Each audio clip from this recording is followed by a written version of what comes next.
my name's Jasmine. I'm a member of the education team here at Toronto Region Conservation Authority.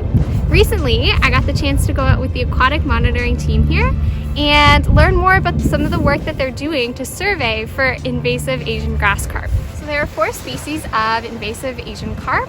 One of them, which is the Asian grass carp, is the one that poses the most immediate threat to Lake Ontario and to our surrounding Great Lakes region. So if Asian grass carp were to become established here in Lake Ontario, that could cause a lot of problems for the ecosystem we have here and also the native fish that live here. One thing that Asian grass carp do is that they eat a lot. They're very voracious eaters, and as they're eating all this plant material, that takes away food from other native fish species, and it also gives them less spaces to hide from predators. As they're eating all of this food, they're releasing a lot of nutrient-rich waste, which can cause algal blooms and reduce the levels of oxygen in the water. As well, when they're foraging for plant material at the bottom of the lake, they can cause the water to become a lot more turbid, which can actually make it difficult for native fish species' eggs to develop. Hi, my name is Fraschetti. I'm a crew leader with the Aquatic Monitoring and Management team. So in 2015, Toronto Region Conservation Authority environmental monitoring crews found Asian grass carp in the Tommy Thompson area and the Toronto Islands. Since 2016, Toronto Region Conservation Authority has been working in partnership with Fisheries and Oceans Canada to do Asian carp monitoring. It's a big effort in order to keep Asian carp from establishing within the Toronto area.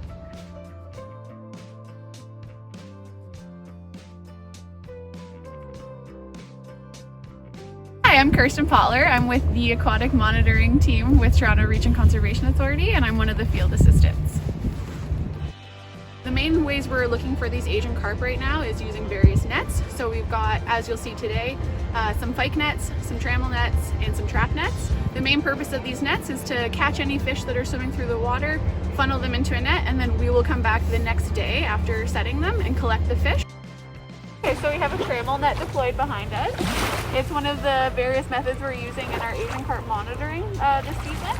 So the way this works is you'll launch a mushroom anchor on one end of the shore and then slowly let out the Trammel net, which has various different holes in the net to catch different sized fish. The idea is that we'll collect it or connect it on the other side of the shore and make kind of a horseshoe. And any fish that's trapped inside or scared near it will kind of swim into it and get stuck in the net. So this is the trap net that we have here. So the point of this trap net is we're trying to collect any fish species that are kind of hanging around in the water. So what happens is they'll be swimming along and they'll reach this lead line that's going through the water column, and then it'll cause them to kind of be confused and swim up further into the trap. And so they'll all collect there, and then we go in and fish them out and see what we've got.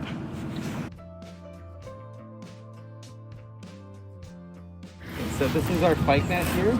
We'll come in here and we'll pick it up from both ends, and then we'll kind of shake the net down to make sure that all the fish are collected at the bottom where that last float is.